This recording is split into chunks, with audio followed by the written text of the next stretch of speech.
Hi. We are.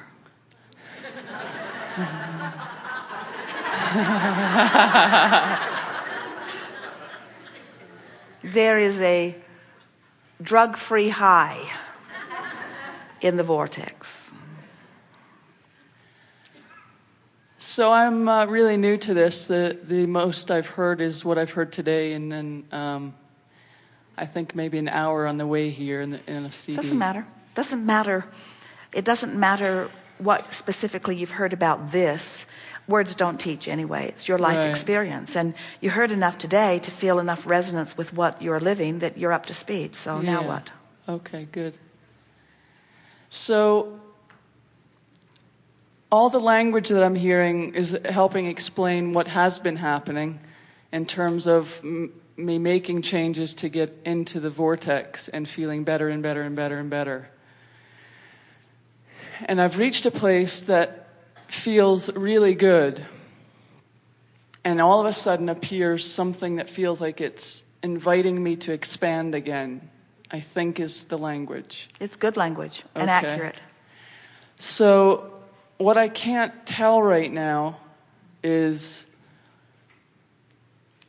it feels really good and I hear the invitation, and it feels really good right here and I hear the invitation.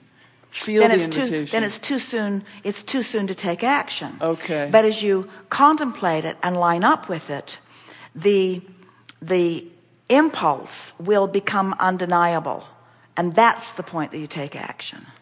When it's just out of the question to do otherwise. Great, because the story I was making up is that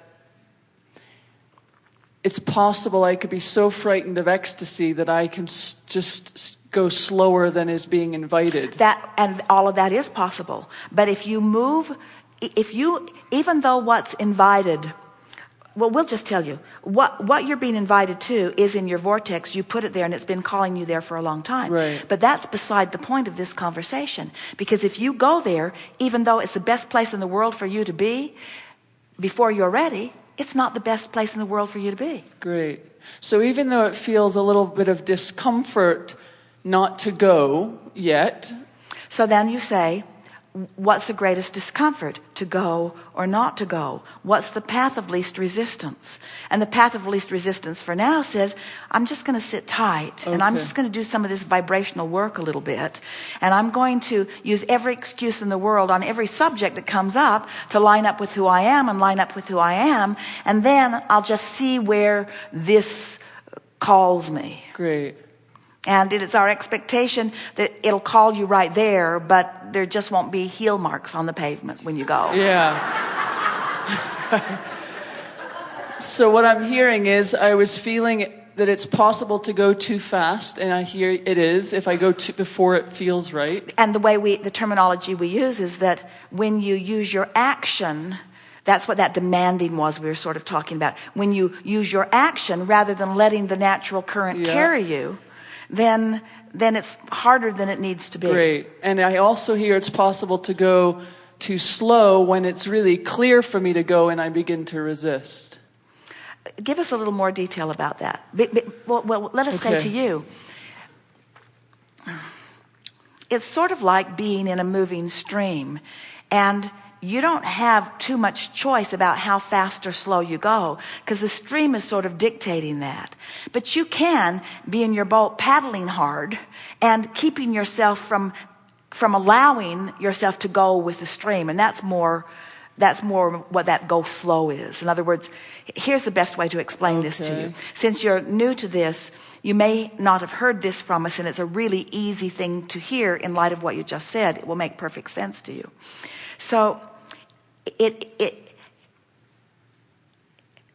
the tendency is to believe that right now, while you're thinking or while you're speaking or while we're having this conversation, that this is when you're doing your creating. But you did your creating before. There are 3 steps to the creative process. The first step is ask. And contrast helps you to do that. When you know what you don't want, you ask for what you do want. Even if you don't put words to it. That's just a natural product of living life. So, and we've been talking about that all day today, how people are putting things in their vortex, and that's how they get there. So the asking or the creating has really taken place over a long period of time in terms of your life that you know in your physical body. Right. So then the second step is source answers what you're asking. But a more vivid and accurate description is source doesn't just answer it. The non-physical part of you becomes the equivalent of what you've asked for. So if you're sick, your inner being becomes weller. If you don't have enough money, your inner being becomes more prosperous. If you're confused or unsteady, your inner being becomes more clear and more steady. So all of this has been happening. You're not making it happen right now while you're talking about it. Life caused you to ask for it, and it's already done. That's why we're calling it present tense. It's done.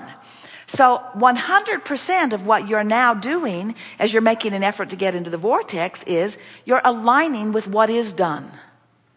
And we're saying to you, don't try to force it. In other words, just try to feel better as best you can. Let the vortex take you in, and then the natural impulses will occur to you.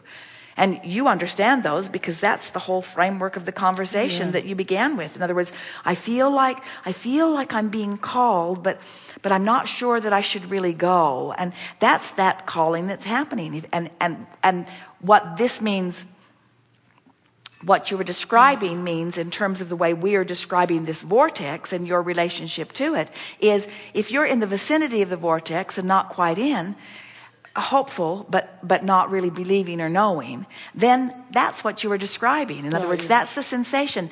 A little reluctance feels right, but a little reluctance. And we say, hang around there. Don't take any action. Don't try to dive in, because diving in, if you're not ready, causes the vortex to spit you way out. Okay. So just hang in there where you are and do your best to feel good about every subject that you can bring to mind.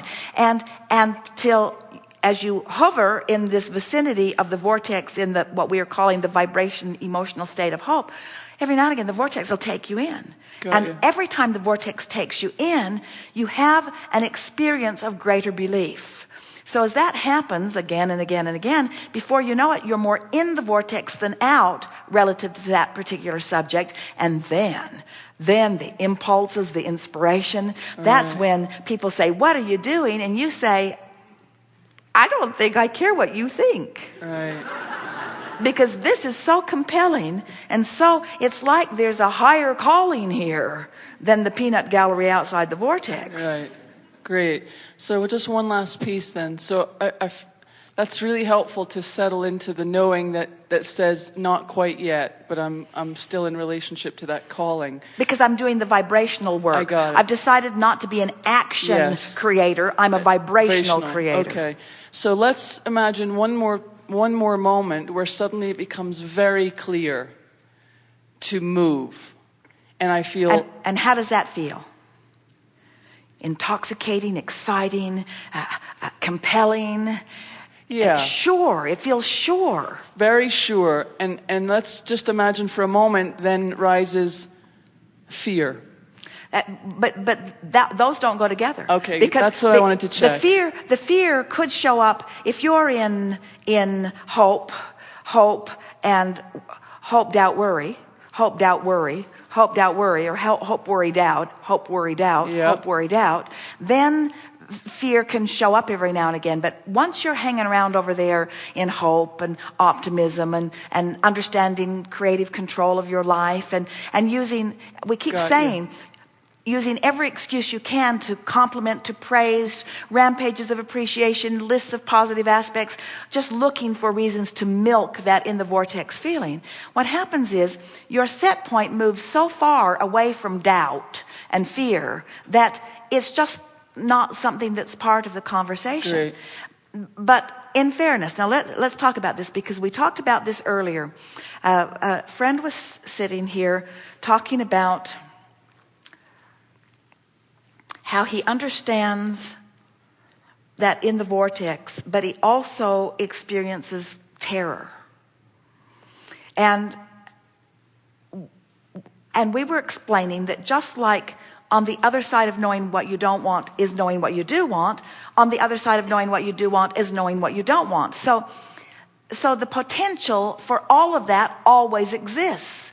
And the goal of a deliberate creator is simply to train yourself in the vicinity of a vibrational wave that produces results that you like.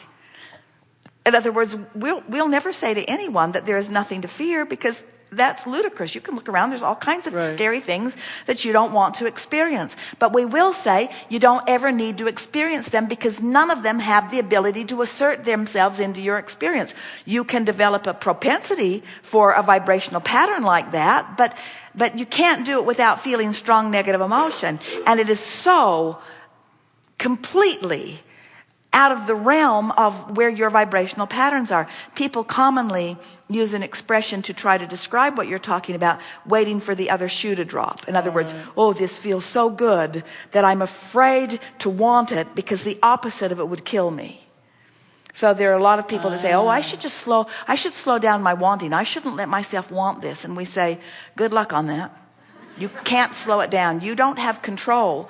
You can't stand in your now and hold back the river that you've been putting into motion all this time. In other words, there's no regression. There's no moving back. The only option ever, and it's a joyful, freeing option, the only option ever is to go with the flow of who you have become. Right.